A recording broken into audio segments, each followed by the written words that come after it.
Hello everyone, and welcome to another episode of Demo's Construction Suggestion Series. I know it's been a little while since we last did our last episode, though life has been kind of a bit of a distracting mess for me right now between Planetside, school, and just other things like Gladius.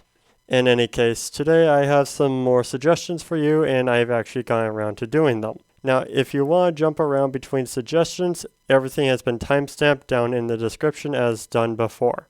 Alright, without further ado, let's get right into it. So as you all know, there are currently 3 different artillery pieces in Planetside as of right now during this recording.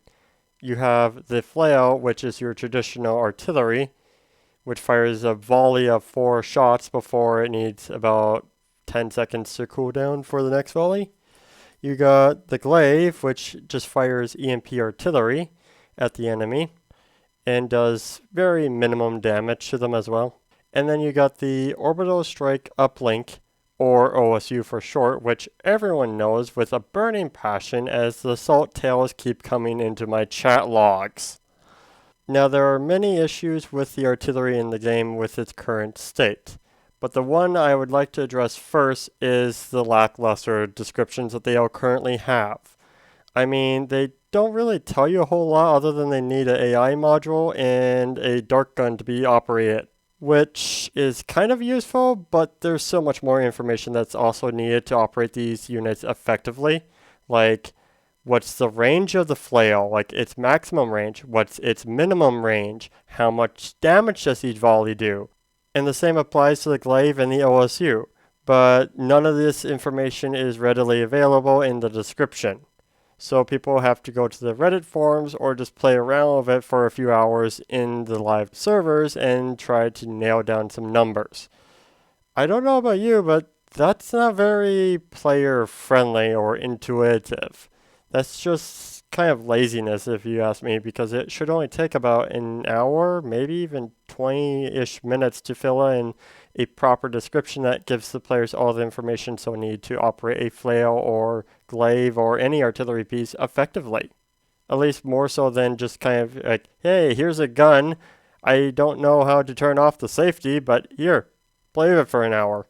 It's a small grape, yes, but at the same time, I do feel like it's something that should be addressed as a quality of life for helping new players get into construction with artillery and whatnot. Anyways, let's move on to the next issue, shall we? So remember I made that tad note talking about how players would have a hard time figuring out the ranges of their artillery pieces? It'd be rather nice if all the artillery pieces were like the OSU or orbital strike uplink, where they just had a circle on the map that would be there for players to know what was in range and what is not in range. Heck, you can even expand upon this idea by adding a glowing circle on the ground like what you do with all the other construction items, so players have a visible indicator literally in their face telling them how far their artillery pieces can fire and what's outside their range. I don't feel like this would be a lot of work to do.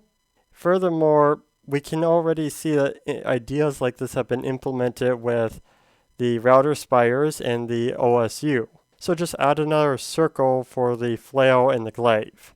And if you're worried about UI clutter, just make it so the circles only appear when players pull out the dart guns for those particular pieces.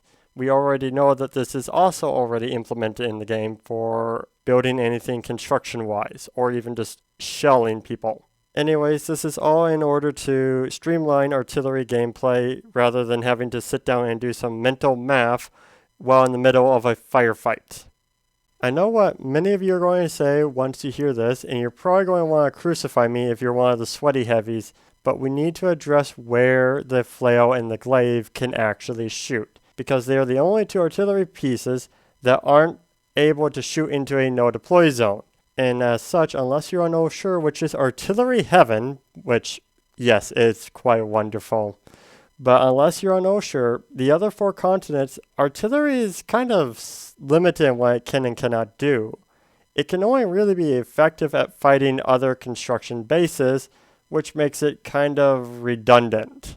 Now, I have a quick and simple solution that hopefully isn't going to be too overpowered, because I do agree with you, a flail or a glaive firing into a developer base Heck, even a orbital strike is still a bit out there.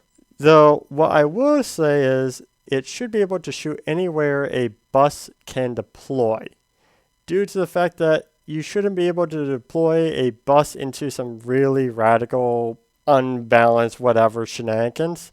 And also, the no deploy zones around each base aren't all that well made, since the no deploy zones on the map are just a point that had a few numbers punched into it and are now effectively a sphere, which, yes, you can just fly above that sphere, tell a flail to shoot it, then just kind of fly off to the side as a round fly, and it will land in the no deploy zone. Do not do that unless you want to get banned, by the way. In any regard, letting the flail and the glaive shoot anywhere a bus can deploy allows construction itself to participate more in the captures or defenses of developer bases, and thus allowing construction players to also participate with the main player base as well, other than just sitting out on the field waiting for people to come out to them or to go flail another base. Alright, let's move on. Alright, 2 more ideas for artillery, and then we'll be done with artillery for the rest of this video. I promise. Though I do believe you'll like these last 2 suggestions for artillery. As this first one is addressing the issue, what is this relationship between the flail and the glaive with the AI module? This is the only place in the game that requires you to spend certs or daybreak cash on 2 different components to make a functional unit. It's like selling a person a gun without a firing pin, which, I mean, that doesn't make any sense. Or you sell them the firing pin, but you don't sell them the gun, which, again, what is this relationship? Because people pay real money for this unit, and they effectively have a dead unit unless they buy the other part. This just comes off as a really scummy or predatory business practice against consumers when done in a game fashion like this. With that said, I would say either make the artillery free or make the AI module free for all players when they first start off. Because having to buy both components, well, someone's going to get confused and spend money, and then they're going to find out the hard way that they need 2 components but can only afford 1. It's just really predatory. Furthermore, we could play around with some other ideas if we want to justify getting both components together. Like the flail could fire by itself, but it only has a maximum range of, I don't know, 2, maybe 300 meters. Where with an AI module, it goes to the full 600 meters range. Something like that, I don't know. Or heck, we can make it so the flail could fire itself because you just gave it a literal AI module. The whole point of an AI module was to make it autopilot. Kind of like all the other turrets in the game. Now, nothing says you have to make a super accurate flail, though to be fair, when the flail does go down somewhere, it does make a marker that gives everyone a 5 to 10 second heads up before it actually strikes. So as long as you're always on the move, even an autopilot flail, it doesn't have a high chance of killing you. Unless you're pinned down on a bridge like Osher. Feels bad for people in Osher. But then again, they feed my flail directive, so there's a catch-22. In any case, let's move on to the last idea, which I guarantee you will like. Alright, final idea for the night, guys, because this video is getting long enough, and I'm pretty sure I've lost most of your attention spans by now, or if you're one of the lucky few that does have an attention span in this day and age, I'm impressed. I'm very much impressed. In any regard, the final idea for the night would be adding a public mode to your artillery. Because I know most builders out there who play in small teams aren't usually lucky enough to have a devoted artillery guy in their squad. Due to the fact that, well, building's just not a big social project. Even though it is probably better to have like 2 or 3 people with you.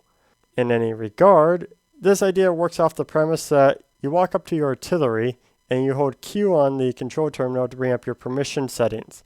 Then you set it to your faction, and then basically anyone with a dark gun in your faction would see a circle on the map of all the areas where they could flail, along with a dot on where all the flails are. With public mode on, users with those dark guns can go and effectively hit more targets, while builders are more occupied with maintaining their bases. Now the builders would still get the kill, but, the person dropping the dart would get a assist. Since the builders provided the flail, but the soldiers provided the coordinates for the flail to fire. In any regard, that is the whole premise of that last one. It does promote more general gameplay of everyone, as the construction people now play a bigger role for supporting their team, even though they're just kind of running off in the background screaming as their base takes volley after volley of flail rounds or tank shells. Oh, hopefully they're not taking a bastion on, else that's a death sentence. In any regard, yeah, that's all I have for you guys tonight. I'll see you again on the next one. Good night, and see you on the battlefield.